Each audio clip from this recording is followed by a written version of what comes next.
Tama. So, maraming salamat. Kung kailangan nyo lang ng mga suporta, nandito kami, hindi kami bayaran. Kaya namin suportahan yung mga grupo namin. May mga negosyante rin kami. So, wala kaming tinatanggap na pera sa gobyerno. Wala kaming akap o tupad. Ang gusto lang namin, maayos yung lipunan. At sa nakikita natin ngayon, walang maayos ang nangyayari. Hindi nila pwedeng ganyanin yung dating Pangulo. Magkasama sila namin. So, kung meron tayong kanya-kanyang we have our own sovereignty. So, yung lokal na korte ang kailangan maglitis kung meron makaso. Hindi dahil Guadalupe. So, yung mga vloggers natin dyan, maraming salamat sa inyo.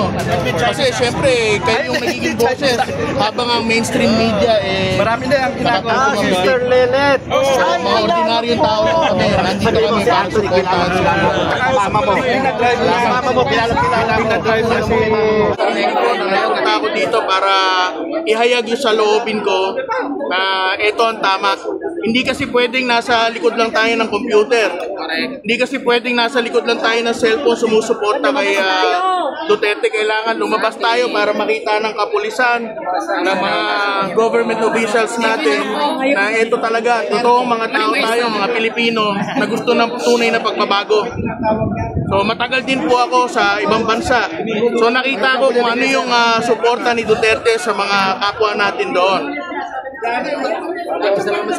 Ilang taon ang passport, sir?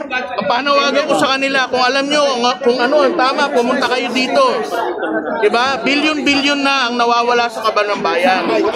Diba? Ngayon, yung bilyon-bilyong nawawala na yan, hindi matitigil yan kapag hindi tayo umaksyon. Kailangan protektahan natin yung nag-iisang simbolo ng oposisyon. Diba? Si Pangulong Rodrigo Roa Duterte. Grabe ang pagmamahal niya sa mga kababayan natin, sa mga Pilipino. Oh. Tapos ito ba ang tingnan nyo, ito ba ang isusukli ng gobyernong ito para kay Duterte? Diba? Ilang dekada ang dumating, siya lang ang nagpalibing kay dating Pangulong Ferdinand Marcos sa libingan pa ng mga bayani. Oh. Tapos ano ngayon? Diba? Oh. Anyway, yan lang po ang hinihiling ko sa inyo. Kailangan manindigan tayo. Kailangan ipakita natin ang mga suporta natin. Yung mga pulis na nandito, yung mga government officials na nandito, alam ko kung ano ang mga nasa sa loobin ninyo. Pero kailangan bitawan muna natin yung titulo natin, yung trabaho natin. Kailangan bilang Pilipino manindigan tayo. Ebidensya 10 years, 10 years. Sir, isa na lang. Sa tingin ho ninyo, ano ho yung dahilan bakit ginagawa nila ito kay Pangulong Duterte, kay former President? Si Pangulong Duterte at tumatayong oposisyon. Nakita nyo naman kung gaano kamahal ng sambayan ng Pilipino si Pangulong Duterte kahit saan siya magpunta.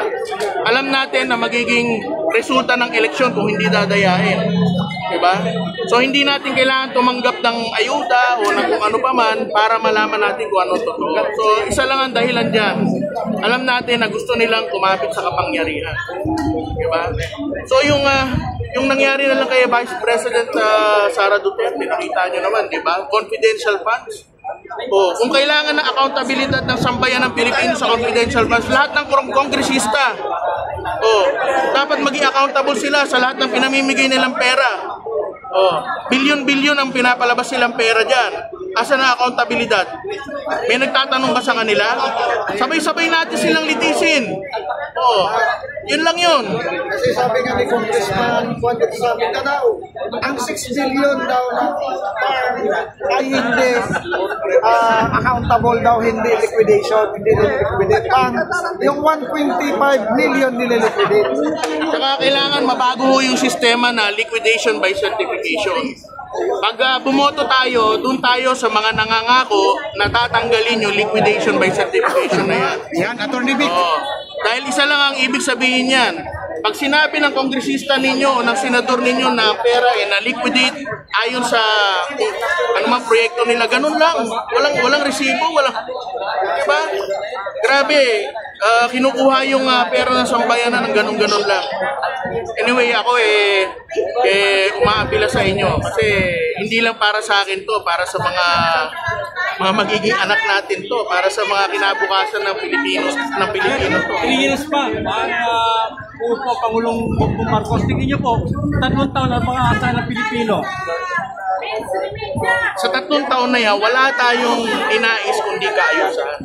Ngayon, itong kilos sa protesta na to, kailangan ipakita nila na patas kasi kung hindi, ano mangyayari sa atin?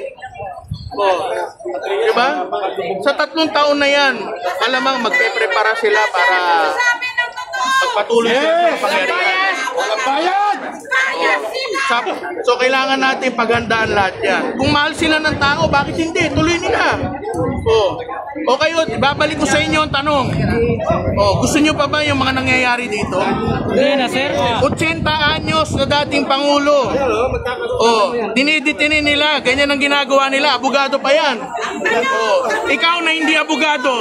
Pag ikaw sinikil, anong gagawin mo? So, ganyan lang ang kailangan natin isipin. Huwag tayo magpa-influensya o magpabayan. So, maraming salamat. Kami nandito lang kami. Hanggang mamaya kami dito. Pakalat ninyo to para makakakuha pa tayo ng mga kasama natin dito. Salamat. Thank you. Maraming salamat. Thank you. Ayan mga kababayan. Ilagay sa billboard yan. Dito ka magsalita, ka! Duterte! Duterte! Duterte! Duterte! Duterte! Duterte! Duterte! Duterte! Duterte! Duterte!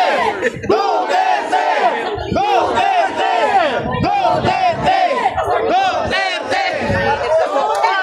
Patawanan na na! Walang kasinungalingan na! Marcos! Wala ngayon! Wala! Walang kasinungalingan! Ay, hindi sila lang! Dami pa ako ng pasig! Tumakbo ko rito! Nakakagalit na kayo! Alright, dito po yung happening po ngayon dito sa